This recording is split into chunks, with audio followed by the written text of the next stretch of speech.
What a great financial literacy day. I'm Allison Gardner. I am a financial advisor and portfolio manager at RBC here in Sarasota. And the fact that quantitative finance and technical analysis appears on the agenda today underscores the recognition that patterns and mathematics can greatly enhance traditional fundamental analysis of markets, asset classes, and sectors.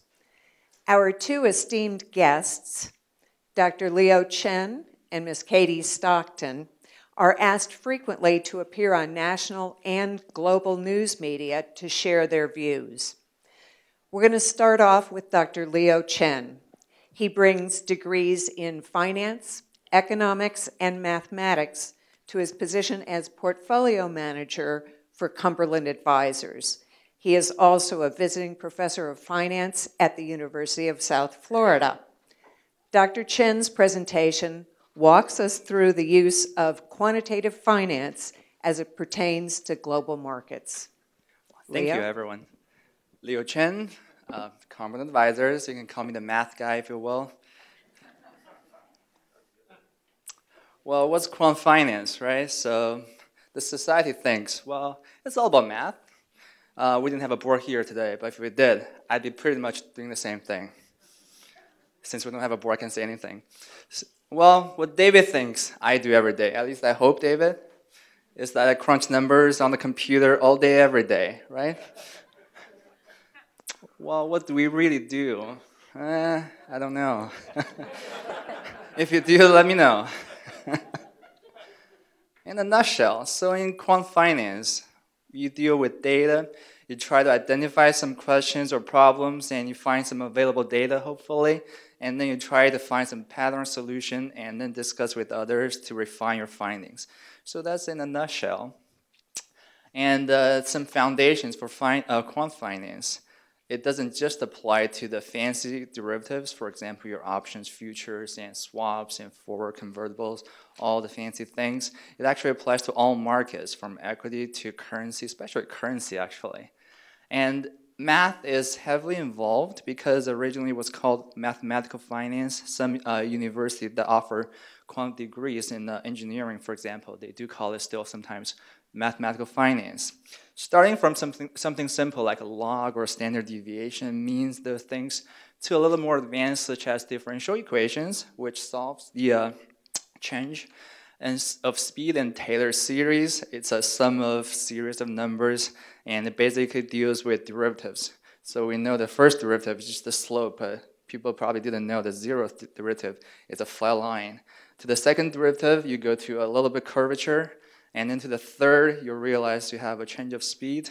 And into the fourth, I don't even know what we're calling the fourth or beyond. There's 10th, 100th, if you will.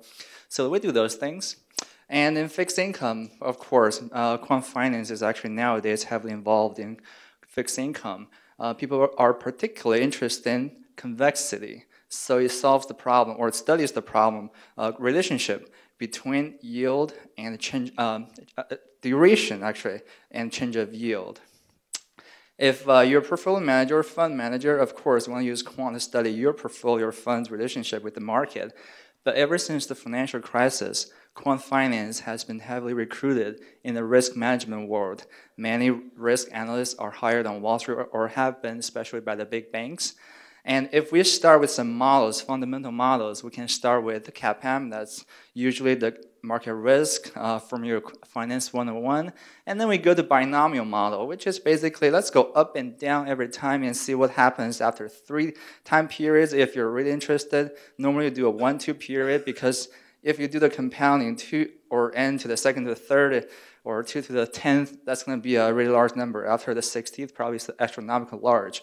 So binomial model doesn't really study that far, but basically it solves hedging problem and try to make the market more efficient by eliminating or reducing the arbitrage opportunities out there. And if you're a trader, I don't know if any of you are traders here, and that's your Black-Scholes formula, right? All the Greeks, your delta, vega positions, and your hedging. And Black-Scholes formula is actually still used, even though it's been heavily discussed if it's flawed. It's flawed in terms of its tail risk, but we still use it.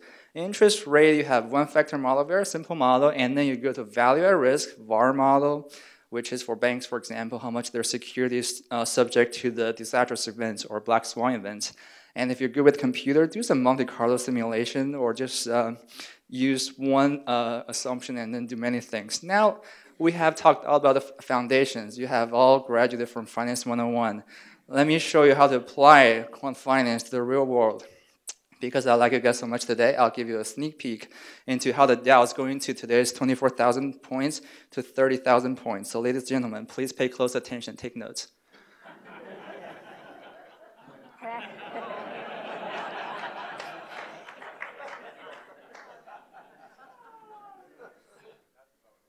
Right? Yeah, you use your camera, that's right. Yeah, I doodled it, I know.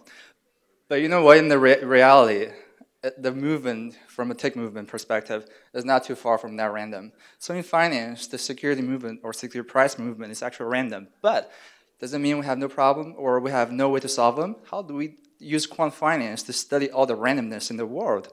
So to start with, you have a very simple model called random walk. Well, it's not that simple, but it's the foundation for everything. So it's a basic stochastic process in the binomial or two-dimensional world. But we know that security prices are supposed to move constantly, so use a Wiener process to advance this random walk. But what I'm particularly interested in is in the three-dimensional world, namely Brownian motion. Originally, it started from studying a particle diffusion process in the air. So you can't see the particles, but they move everywhere in the air. And that's a 3D kind of demonstration of how particles move in the air. Brownian motion basically does that, so you don't have just one security in your portfolio. Well, now let's think. If we can find something after using all the quants, hopefully we find something, then how do we apply? So in the early stages, this comes from hundreds of years ago, 300 years ago. People already found the Fibonacci pattern in the world. So the Fibonacci sequence is actually just 0, 1, 1, 2, 3, 5, 8. I'm sure you know what it is. The next number is the sum of the previous two numbers. And if you divide the next number by the previous number, you get a golden ratio, 1.618. Well, it exists in nature. Nature is wonderful. Now, let me show you why. You see the spiral movement or spiral design is the most famous example of a Fibonacci sequence. The long side divided by the short side is the golden ratio. And if you move to, that's the egg, it's just a simple egg. But if you move to the universe, the Milky Way, for example, spirals still exists. If you look at petals of flowers, number of petals of a flower usually goes from 3, 5, 8, 13, 21. They don't go by others because it's the most efficient way to absorb the sunshine. And the same for seeds. If you look at this, I'm sure, gentlemen, you have been looking at this young lady for a while. So if you look at this attractive young lady, why have your eyes landed on her for so long? Because it's supposed to be the most attractive feature by Fibonacci sequence. If you look at her eyes, the long side divided by the short side is the golden ratio. If you look a little further, this from the eye level to her chin and eye level to her forehead, upper forehead, golden ratio. If you look at the nose to her chin and the nose to her eye level, golden ratio. If you don't believe me, see your palm. The bottom of a finger to the wrist and bottom of your finger to the tip of your finger is also golden ratio, supposedly, if you're attractive.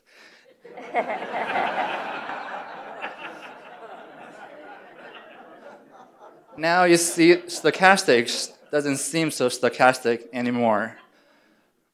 Well, what's stochastic? Now you have stochastic calculus. If you do a little more advanced, you use integration, which is basically integrating back your differential equations, and then you get a few more patterns. And we have famous examples now, or models here. You have Markov chain, which is basically saying, hey, the future probability is actually depending on the most recent probability. So now you find patterns.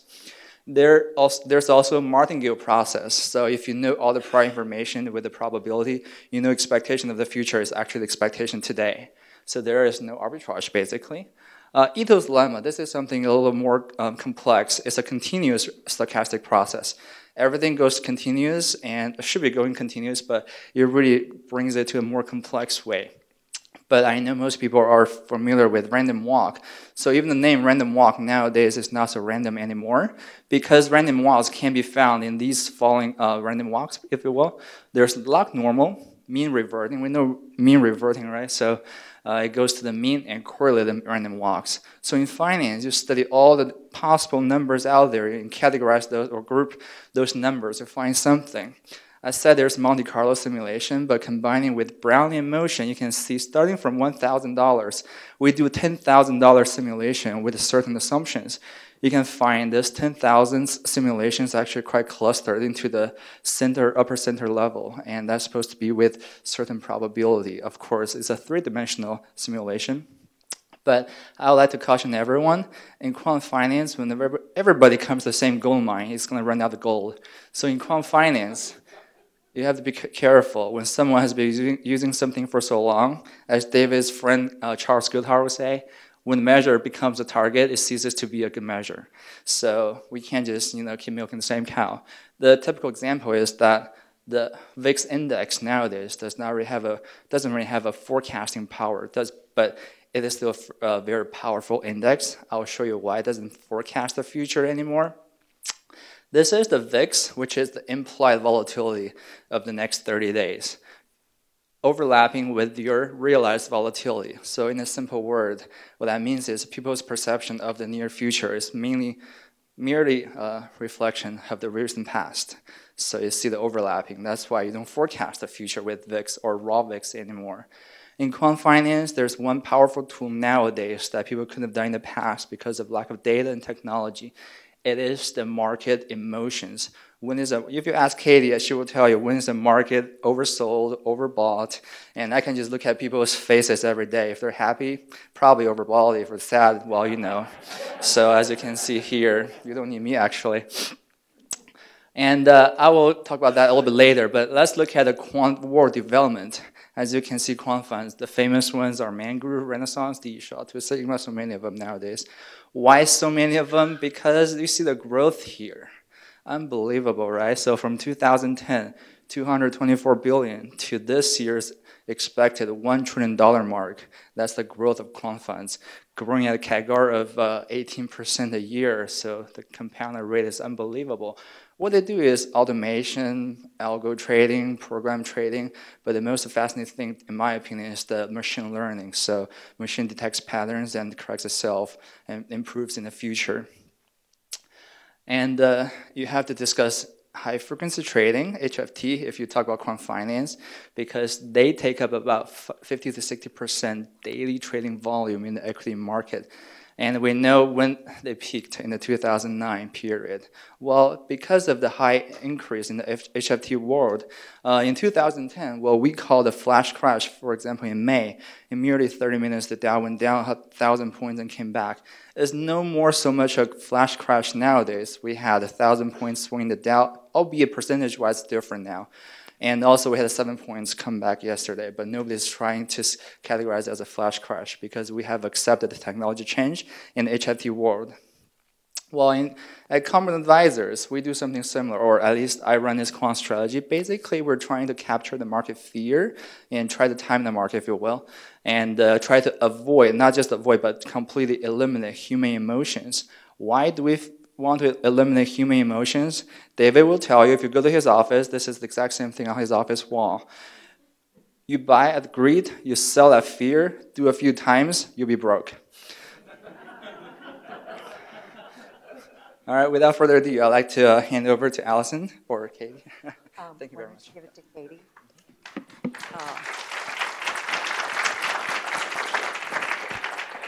Thank you, Leo. A lot of people don't know that his mother language is quant, but now you've had an idea. And now we have Katie Stockton. She is a chartered market technician and the founder and managing partner of Fairlead Strategies.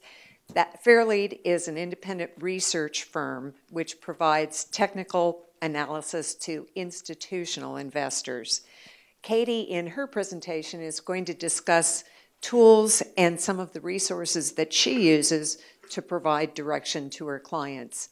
After her presentation, we'll have a few questions for both in their relative strategy, and then we'll open it up to questions from you all, because I'm sure as I look out there that there will be a few.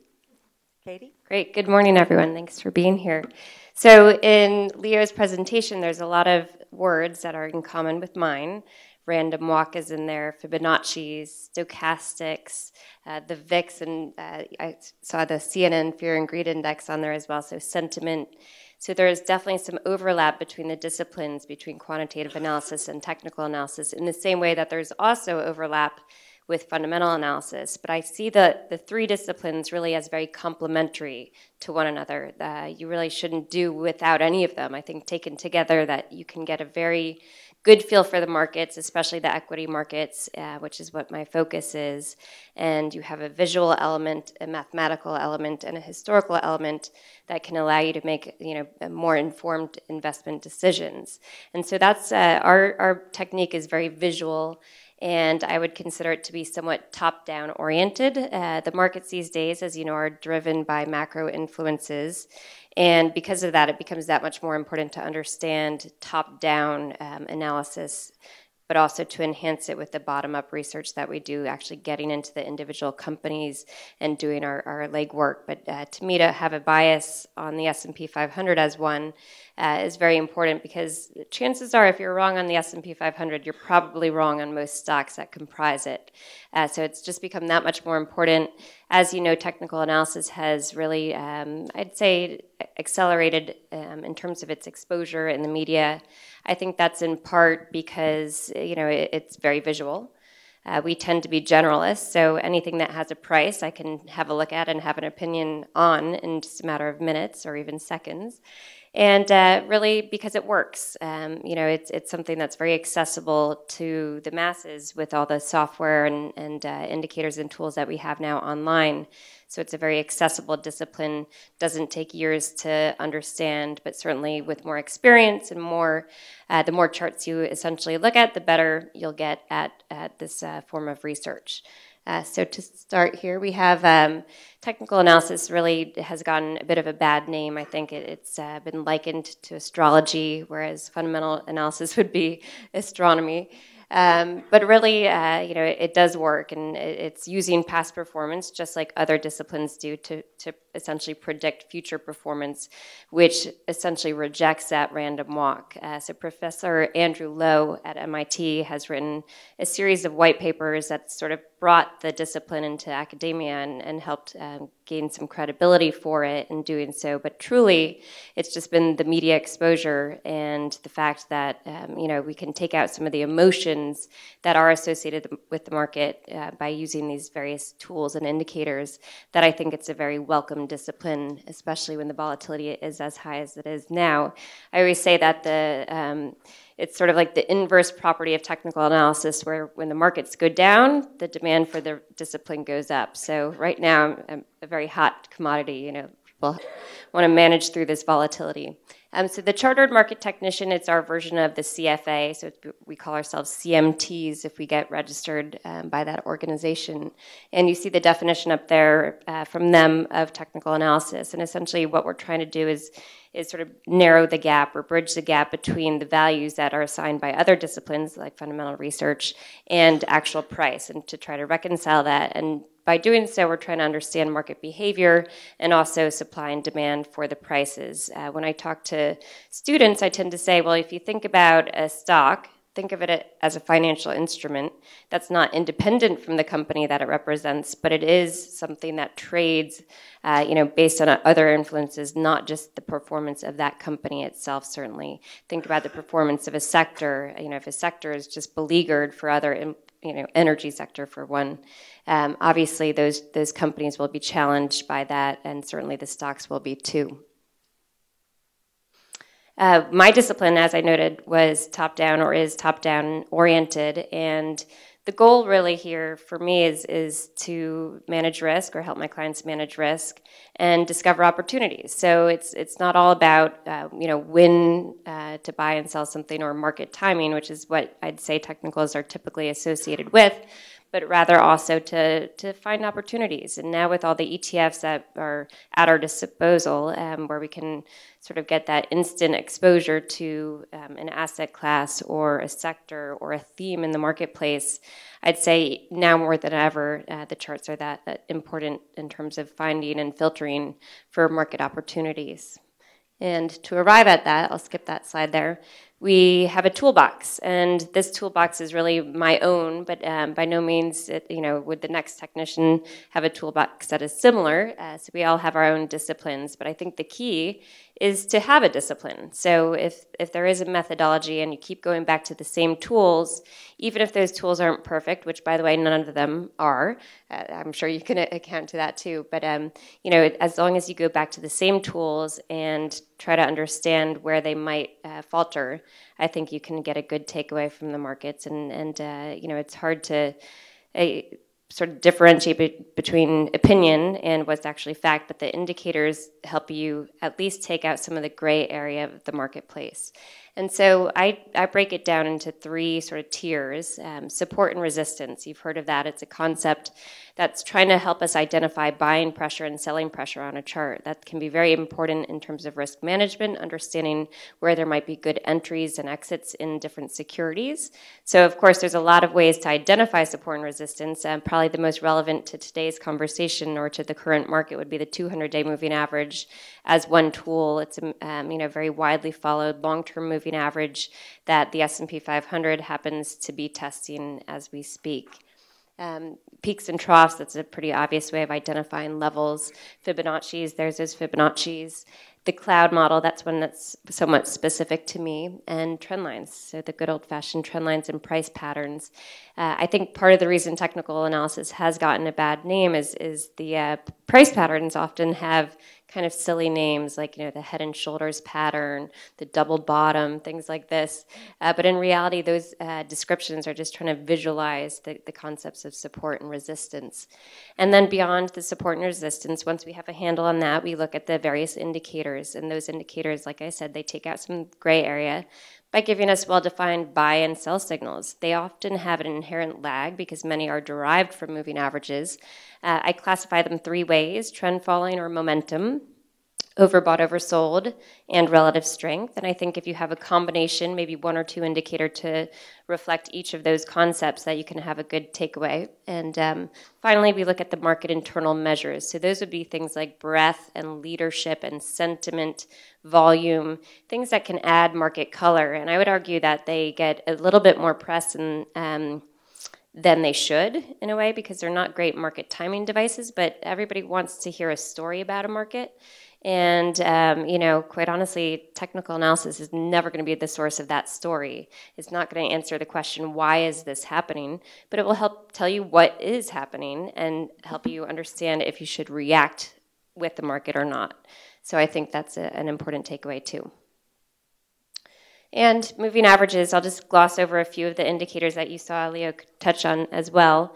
As you know, historical view of prices, it's designed to eliminate noise. You can see on Facebook a big slice right below its 200-day moving average.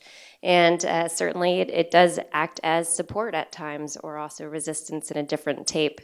It's a great indication of the prevailing long-term trend in the same way that the 50-day moving average might reflect an intermediate-term trend. So I find a lot of value in those. And Fibonacci levels. So I look at Fibonacci's probably very differently, but in a way, we're trying to apply that same golden ratio to stock price movements and looking at different peaks and troughs.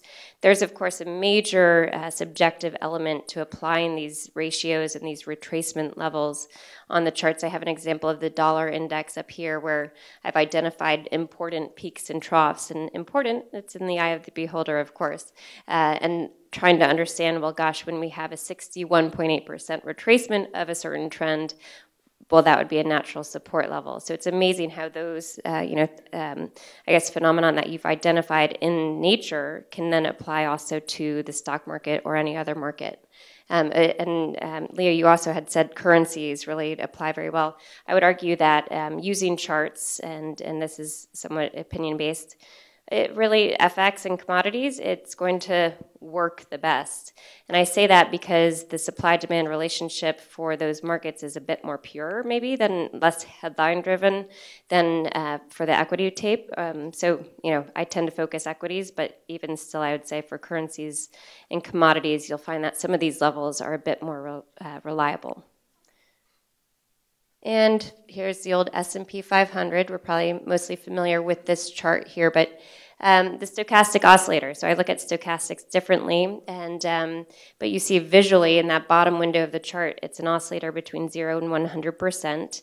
I won't get too deep into the weeds in terms of its calculation, but essentially what it's looking at is where price is closing near a high-low range. And if you're progressively seeing something close near the high end of that range, it gets so-called overbought. Now, an overbought condition, even if it's reflective of that euphoria, isn't necessarily a bad thing when there's also momentum. So you can cross-reference this gauge with a moving average-based gauge like the MACD indicator you might have heard of and get a very powerful takeaway. It's when that momentum falters and you see a downturn in the stochastics that you have your sell signal. So if I can get my pointer here, you had a sell signal there as the correction unfolded in the S&P 500.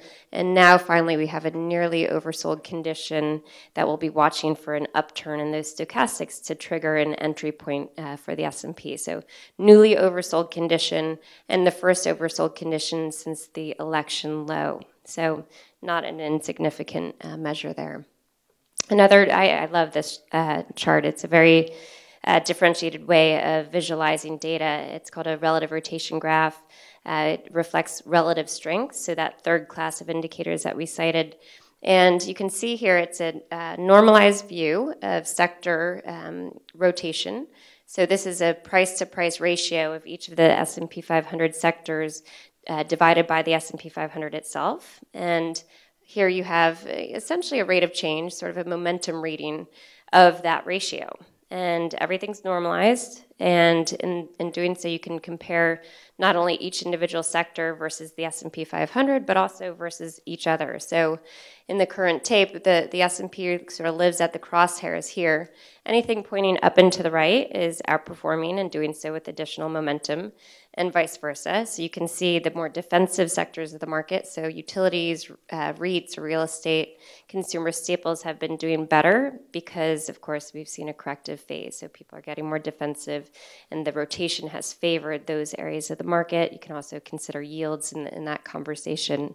So you can get some really interesting takeaways here, not necessarily the best market timing device, but certainly as a sense of where things stand. And this is something that I know we're talking about the Bloomberg Lab next.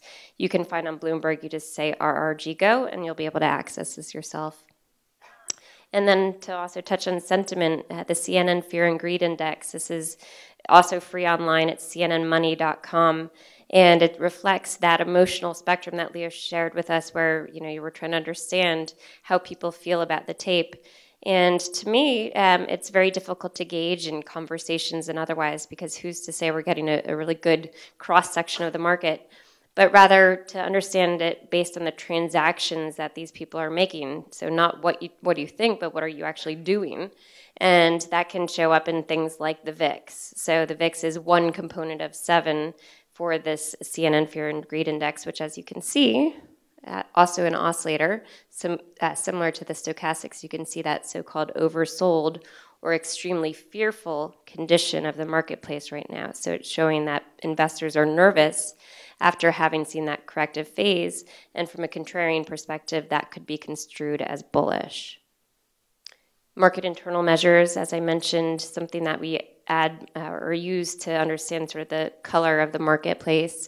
We aggregate them in our reports this way, where we break them down: price, breadth, volume, sentiment, and try to understand not just where they are individually, but where they are in aggregate. And when you see a lot of green, you have essentially oversold extremes in these measures. One example right now would be the percentage of stocks in the S&P that are above and below their 50-day moving averages as having gotten quite extreme. And again, here you get sort of that contrarian message to say, well, there's so many stocks below their 50 days. This is an unusual setup. And if momentum isn't terrible, then it could be an opportunity to add exposure. And you can see at previous lows, market lows, you had a lot of green. This is Feb 2016. This is November 2016, and this is, of course, the Brexit low with a little bit less of a strong signal collectively. I think looking at things in aggregate in this way, where you're not focusing too much on just one line item, can be a way to sort of manage the risk of, or tail risk, right, where you have something that just gets more and more and more extreme.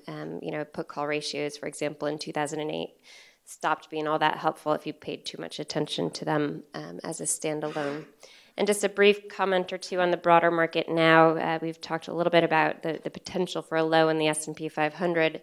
And I think the reason we want to keep a bullish bias, even when it feels this way, or even especially because it feels this way, is because momentum is still there on a long-term basis. So in that bottom window, that's a MACD indicator, so a moving average-based tool that shows that, back around the election, we got this buy signal. So that crossover was a buy signal, and that buy signal is still intact, albeit less strong than it was initially. If that moving average sort of crossover were to occur, then we might take issue with that and remain very fluid in our market views, not afraid to change with the market. It doesn't benefit my clients for me to say, okay, in 2 years we're going to be at this point in the S&P 500, but rather to stay fluid and understand when the market might be changing. And this is just interesting, emerging markets, so EEM and ETF representing them, having seen this big, wide triangle formation over the long term. You can see a pretty major breakout occurred last year, and it did so on positive long-term momentum. But also, interestingly, you can see in that price ratio, which is versus the S&P 500, a bit of a turnaround underway as well. So positive momentum, and now also some relative strength behind emerging markets. Of course, there's some macro influences there as well. And finally, on the sector front, so that same RRG that you saw, that rotational graph, is really based on what you see here, which is these are the price charts with the ratios versus the S&P 500. And you can see some interesting trends and very definite trends, one being technology sector as being in an uptrend versus the S&P 500. Notice here telecom is in a downtrend. Of course, you have to understand what these benchmarks are made of to really get a good feel for the market, but I think it gives you a general sense of where you can find outperformance in the marketplace. Thank you. Thank you, Katie.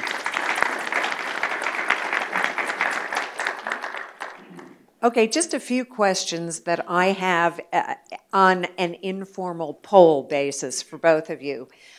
Let's talk a little bit about risk, since both your strategies definitely address risk in the marketplace.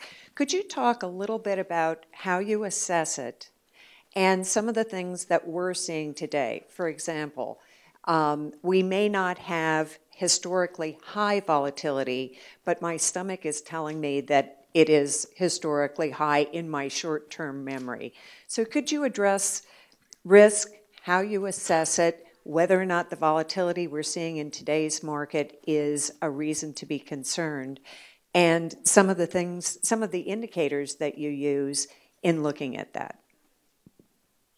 Okay, I'll start there. So, certainly we've seen more volatility year to date than we've seen really in the past 18 months, and we became very accustomed to sort of an orderly stair-step higher in the equity market, and now, of course, we have something quite different. I think it is something that will persist, that we should become accustomed to more volatility this year. And I say that because I think it's a digestion year.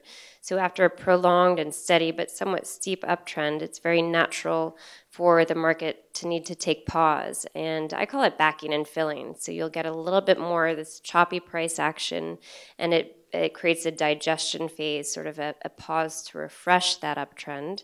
And so in that sense, it's actually constructive, in my opinion, to see that this year, where the slope of the uptrend will moderate itself via this consolidation phase, via this additional volatility. And the volatility, in a way, while I don't think it goes away, I think it's something that people can take advantage of. So it requires perhaps a bit shorter term time frame in positioning, and maybe a greater sensitivity to some of the short-term indicators, whether stochastics or MACDs or what have you, but that sensitivity can be profitable.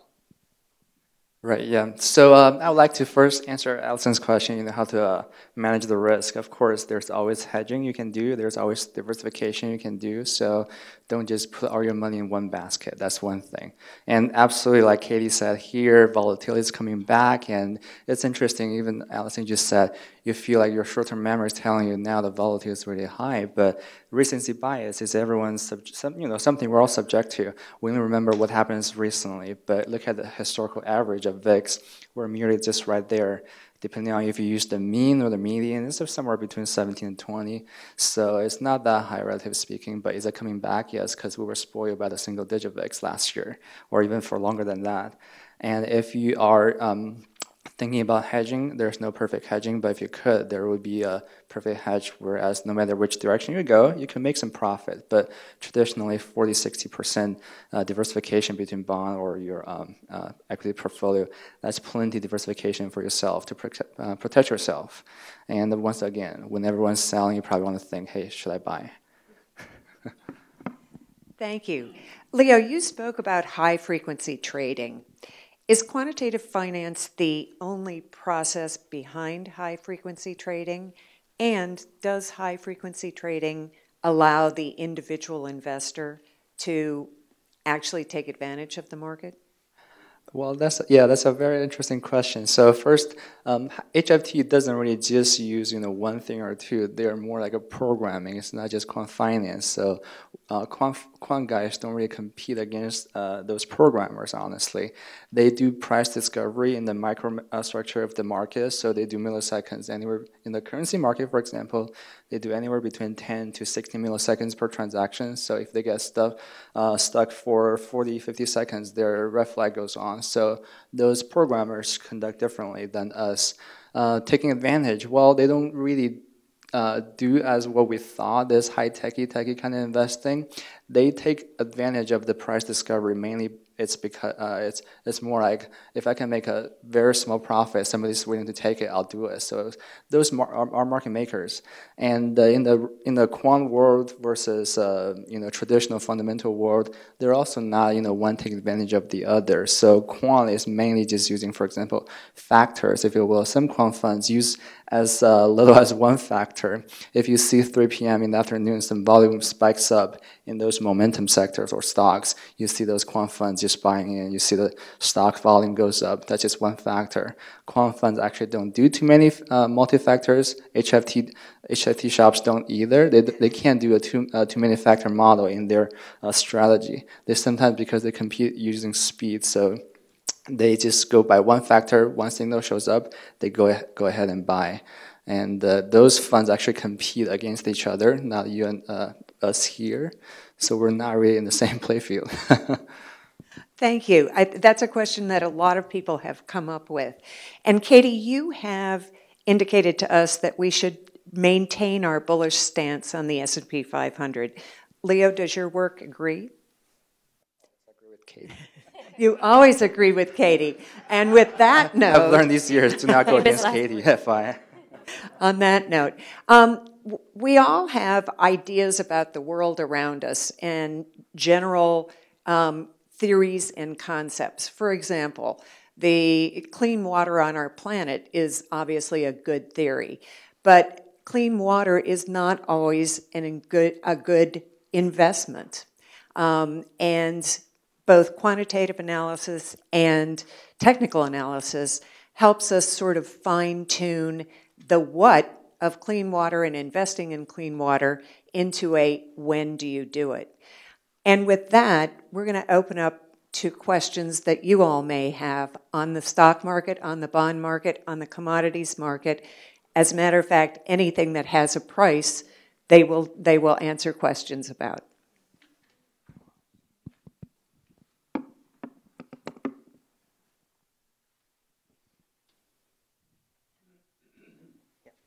This question is for Ms. Stockton. Could you briefly discuss your process for evaluating sentiment, and other than the CNN model you indicated, and as well tie in how you incorporate behavioral finance into your work? Thank you. Right, yeah, so thanks for the question. Sentiment, to me, it can be gauged a couple of ways, one being essentially polling the market. And the investor polls, most commonly known, are probably Investors Intelligence or the American Association of Individual Investors. These polls don't give very much credit to the individual investors because they treat them as contrarian indicators. So, you know, right or wrong, I find them to be honestly not that helpful. And where maybe at a market bottom in the equity market, you will get that fear, but at tops, very much less helpful. So you get some false signals at tops, and in that sense, I would remind everyone that it always makes sense to cross-reference any of these oscillating types of measures with momentum measures, because there are tapes, last year being one of them, where momentum just overrules overbought conditions, and that can be very important to be mindful of. So any kind of momentum tool that eliminates that noise that we're all trying to do, and can be really helpful. Otherwise, the transactional gauges of market sentiment, so you have the investor polls and then the transactional gauges, which range from things like the VIX, the put-call ratios, things that, you know, again, where people are, how are they acting and behaving in the marketplace. So that's what we're trying to measure. In that CNN Fear and Greed Index, there's junk bond demand. There's a bit of a momentum factor where it's looking at new highs and new lows in the tapes, and advancers and decliners on any given day. So there's those elements as well. And I think an aggregate measure like that is really best, because you're then not giving too much weight to the VIX, of course, which has its drawbacks. And so that CNN Fear and Greed Index is my preferred gauge. I do, you know, have conversations with people that come into play as well, but fully acknowledging that that isn't a great cross-section. It's just a sense of what's going on, and really I use that as much for what themes people are interested in, you know, FANG being one of them, you know, Facebook, Amazon, et cetera, to understand what is hot, what's not. And so those are my primary sentiment gauges. And your other question was in regards to behavioral finance. You know, the indicators that I use and the concepts that are, you know, technical analysis is built around really have their foundation in that behavioral finance. So I think it's a matter of how do we measure that. I tend to be a bit more mathematical in my approach, so I think it depends on the technician who you speak to. But really, the concepts are almost ingrained in these tools, you know, in and of themselves. We have time for one more question. However, they will be at lunch, won't you?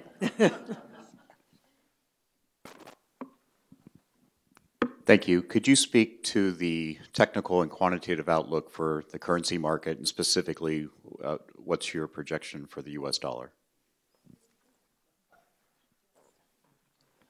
Okay, so yeah, we have a chart of the dollar index, or DXY, somewhere in the presentation there. It's the one that has Fibonacci's as the header, and we can discuss it. It's a long-term view of the dollar index, which is an aggregate of the dollar versus, I think it's a basket of 7 major currencies, so it's going to give you a good view of the trend in the US dollar. And of course, you can see over the long term, it really rounded out a base, but now we're getting a big retracement. And if you look at the Fibonacci's, you could imagine that based on the last breakdown that we saw in the dollar index, that we can expect the dollar to continue to weaken against this basket of currencies.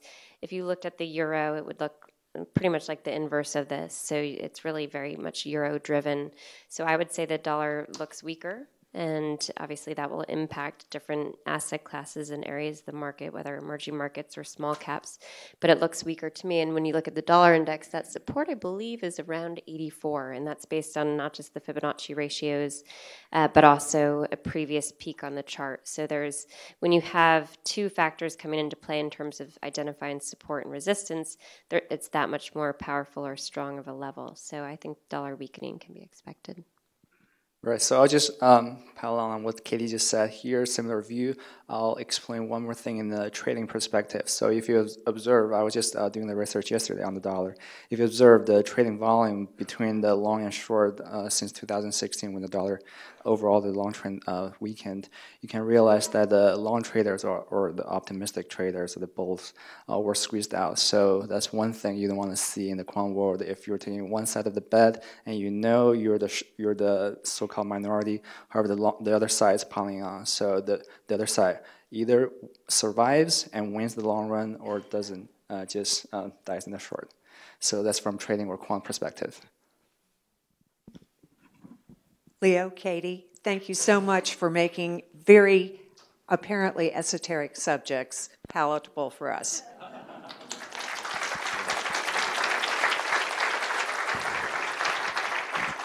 We will stay in place for the next session. And let me introduce the Dean of the Business School at USF SM, Jim Curran, who has been now my partner in crime several times, and he will do a session about what's going on here at USF. Jim. Thank you, David. I was really disappointed when David cut our time down from, I think it was 13 hours to half an hour, but we'll try to be on time. Today, we're here to talk about the Bloomberg Lab that we have on campus. This is a facility that was made possible by seed funding that David and Cumberland Advisors gave us. And the interesting thing about the lab is it started, or the origins of it, bringing it to campus, started when an employee who was a graduate of ours, who was an employee of Cumberland Advisors, came to me and said, you know, why can't you train us in the cutting edge of finance so that we're better prepared for careers in the field? And so that started the conversations between us and David.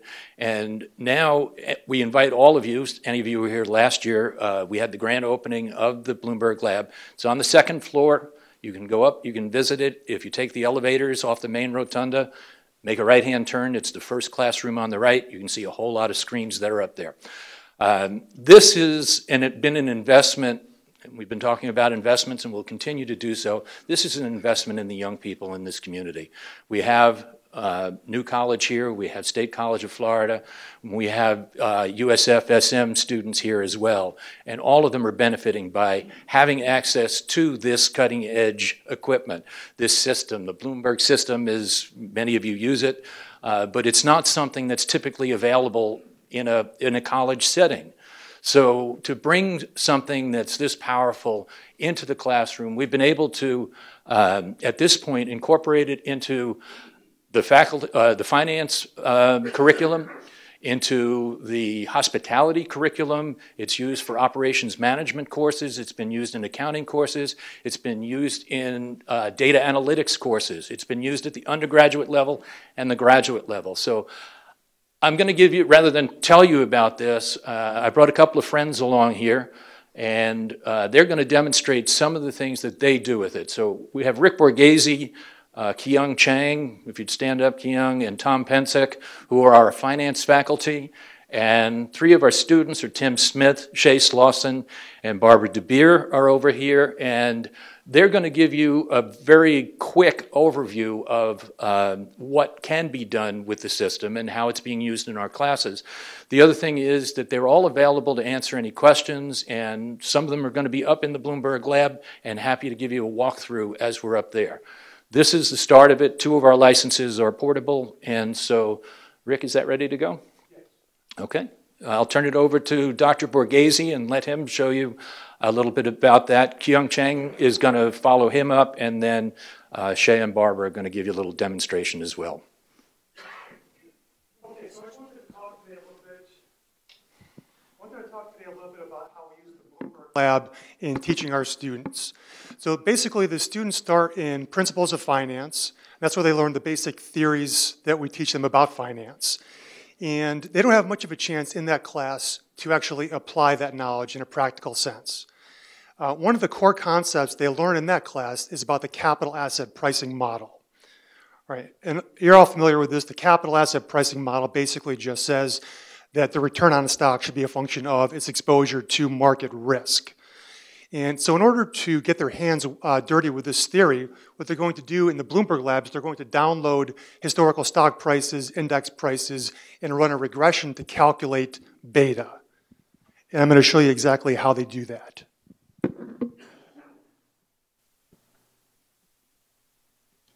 So basically what I've done here is I've just set up a spreadsheet in Excel, and I've got the Bloomberg equity tickers embedded in my spreadsheet. So I've got Wells Fargo, Bank of America, JP Morgan, and then I've got space here to download the Dow Jones Index. So I'm going to use what's called the BDH function from Excel. That's the Bloomberg Data History function, which is customizable, and it's a very useful function for our students in downloading data. So the BDH function takes the form BDH, and then the next thing it wants to know what is the Bloomberg equity ticker symbol. So I'm going to point to that. And then what I want to draw from Bloomberg is the last price. And that function is PX last. And then it wants to know how far back do I want to go with this data download. I'm going to go back over the last 12 calendar months. And I'm going to end today, so I'm going to leave the next field blank. And you can see within these fields you can customize.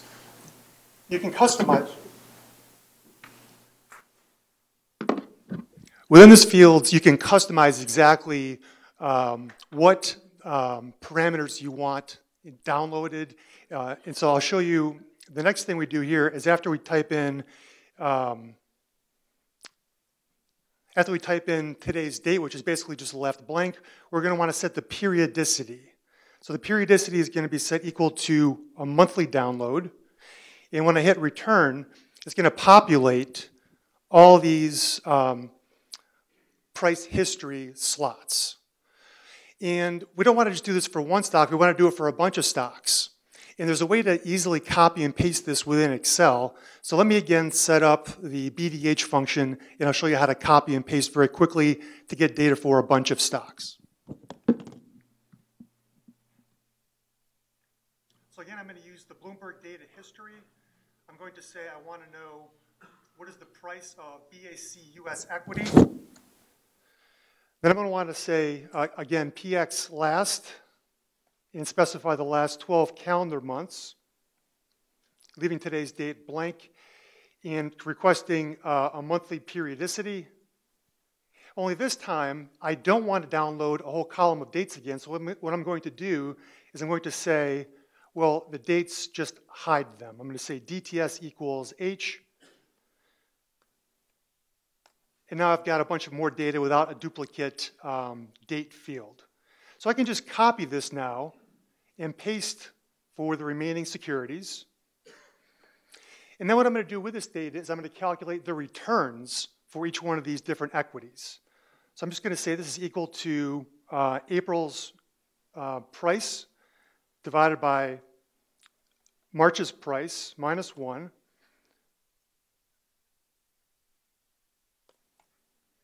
And so the returns for this month are minus 3.27%. I'm going to do the same thing. I'm just going to copy and paste for the rest of these time periods.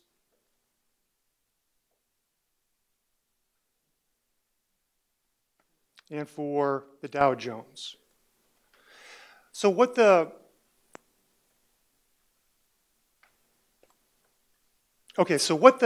I'm trying to get at here is we can then run a regression that shows the relationship between the returns of an individual equity and the Dow Jones.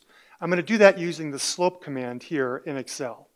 So I'm just going to say, what is the slope of the relationship between the returns of Wells Fargo and the Dow Jones?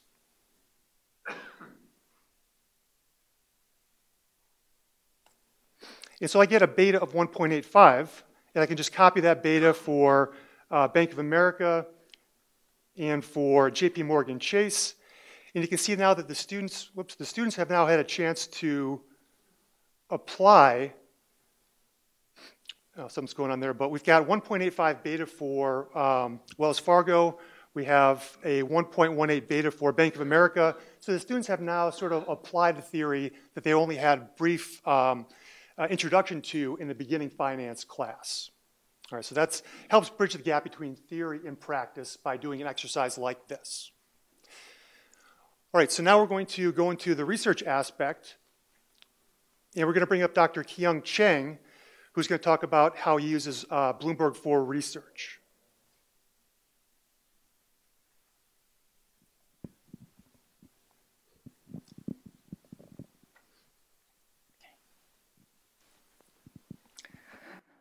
I briefly talk about what I'm doing in the research using Bloomberg. It's not specialized database, but lots of data is available. It's much cheaper than specialized database.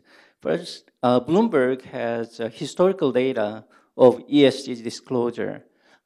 These days, a lot of corporate social responsibility, sustainability is really hot issue. Even though your firms are very good, so if you got a lot of criticism from the external stakeholders, so your stock price just one day can drop 10%, 20%. So whether we agree or not, this becomes very important. So Bloomberg offers ESG disclosure, not performance data, historical probably 2006 to up to now. So environment, social, and corporate governance all together, they offer overall combined score and environment and social corporate governance separate score. It's just disclosure, not a performance. You can find out also corporate social responsibility performance data from third parties. Bloomberg offers. It's not going back to 2006. You may find out from the 2014, 13, from up to now. And then corporate governance performance. And then very unique, if you look at it, they also got some variable. CEO compensation not only tied to the financial performance, CEO compensation tied to the actual corporate social performance, actually. Which company, especially a lot of oil-related industry, related to natural resource, those things, those company performance, CEO performance tied to the corporate social performance recently. I think right now it's more than 20% of S&P 500 firms, CEO performance is even linked to corporate social performance. So to do research, you have to download lots of data. When I use Excel, like Professor Borghese, but the problem is when I download so many data points, so I think Bloomberg sometimes block the access to the data. So I use first time Excel, and then I try to use EQS, equity screening. So probably you look at Russell 3000, Russell 1000, 2000, something like that, up to 5,000 company with a 20 variable at a time. You can download all those variables, and then you can do meaningful study, okay?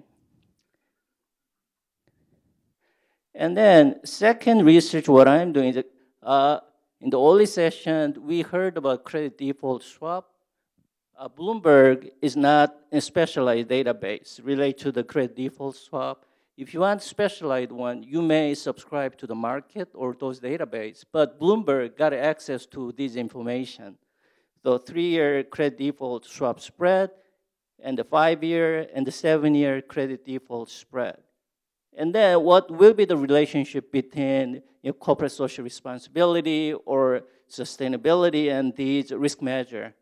So I myself did some study related to the credit rating and all these sustainability related issues. But the problem is credit rating information is not based on market information. Credit default swap is market based. It was very, very stable up to, I can say, 2017, but Last 1 year, credit default swap, suddenly CDS become pretty volatile too, when political risk and the policy risk increase dramatically. So this is just, preliminary study I did. So look at 5-year CDS spread. I did 3-year, also 7-year, but 5-year, the most active. When I look at it here, 1 year before, like corporate social responsibility index shows really credit default swap is related negatively associated. This is international data, good part of Bloomberg data, not only domestic data, they offer lots of other country data, credit default swap. You can access to that. So you can access to the UK, you can access Germany and Japan, all the other countries. And then we control all the financial variable and all country macro variables, and then industry fixed effect and country fixed effect, standard errors, cluster, double cluster. But still this shows significant. But interesting thing is here, when country level, overall society trust level is so important. That's why politics matters. So here you look at two groups, high trust country and low trust country. When country is not, trust level is not that high, even you do good for the society or whatever, do good for stakeholder, the benefit does not show. Second column, do you see that? High trust country, it shows, but third column, low trust country, the benefit of CSR or those sustainability effect is not there. So this is just preliminary. I'm doing just using Bloomberg. There are lots of things we can do. Thank you. Next, our student share. So the existence of the lab itself has increased students' interest in learning about financial markets as a whole, and also the factors that influence industry and company conditions. If students want to take a further look at the program, which most of them end up doing, they can get a greater understanding of concepts such as supply chain changes, credit risks, or even exchange rate fluctuations. It's also a great tool for conducting research, as we've seen so far, and I can say that many of the projects that I've had to do would have been very tedious, if not impossible, without the help of Bloomberg. Being able to download years and years of financial data for companies, income statements, balance sheets, cash flows, is so helpful for creating meaningful projects, and it's much more fulfilling using this mode. So the Bloomberg Market Concepts, or BMC course, is a really useful tool for both our professors and for us as students. BMC allows students to gain a really solid foundation in understanding economic indicators, currencies, fixed income, equities, and quite often it ends up reinforcing a lot of our class materials. Professors have even started requiring its completion and also proof of the certification as a part of our grades. And if we've already completed BMC previously in another class, we have the opportunity to apply what we've learned to small projects, such as comparing a company's cash flows to its competitors or making recommendations for investments based on historical returns. So finally, Bloomberg is not just a tool, but it is an asset for us. And students who are proficient in it can differentiate themselves from other aspiring finance professionals. It's very complementary to traditional textbook learning, and it's more appealing to younger students nowadays because they're used to using technology more in their classwork. But most importantly, Bloomberg gets students more involved in the learning process. Thank you.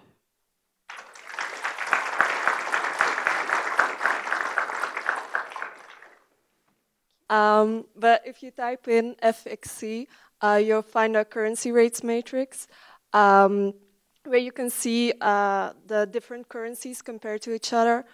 If you want to change, like there's a set on screen now.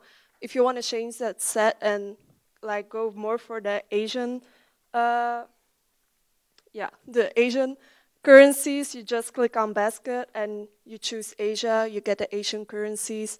So you can do it for all the currencies. You can also choose another source like Bloomberg New York or Bloomberg London. There's different sources for this. It isn't really that interesting because a lot of them show the same thing. Next, if you want to choose, like if you type in FXE, you'll always get the last price. But you can also look at the percentage change. So you can look at the current price compared to the last price, which is interesting to see how your currency is doing. You can also change the date to see the historical rates, the historical fixings, so which is also interesting. The heat map, I don't know if you try to export it from Bloomberg, you can't they don't show it, but normally it's in different colors, and you can see there's a color change on the bottom, color scale, where it shows what how the currency is doing. So if it's green, you're doing well. If it's red, the currency is not doing well. You can also change the set, the currency set. If you want your own currency set, you can change it by typing in where the currencies are, another one, and so you can make your own set and save it. And yeah, that's an example of it. Like your own set, and you can save it, and if you don't want it anymore, you can restore it. So that's in 2 minutes. Thank you, Barbara. You can do FX. That was well done. Thank you very much.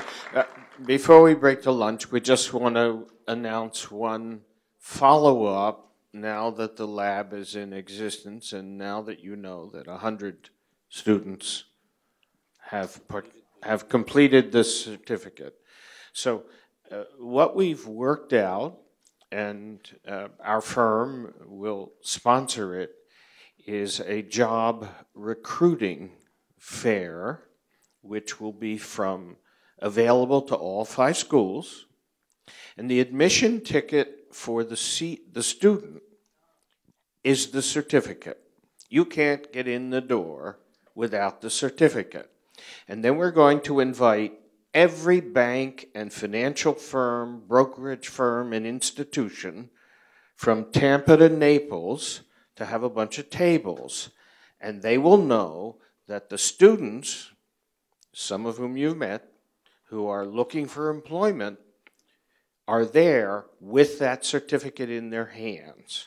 What we have found, we estimate, but we're going to accumulate data for a few years, is that that student goes to the top of the hiring pile and derives an opening paycheck thousands of dollars higher than the person who doesn't have the certificate and doesn't have this training.